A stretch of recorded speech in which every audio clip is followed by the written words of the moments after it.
Ani, luto na ang ulam natin. Ang palaya, 4 na itlog. Yum, yum, yum.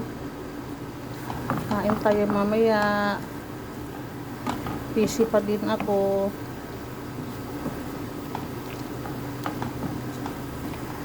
Habang nagluluto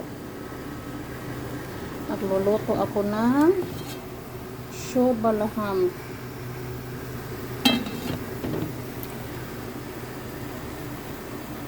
At saka gagawa ako ng pataya. Taubin pa.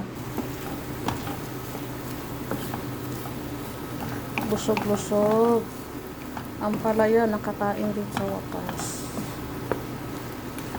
Almost 2 years.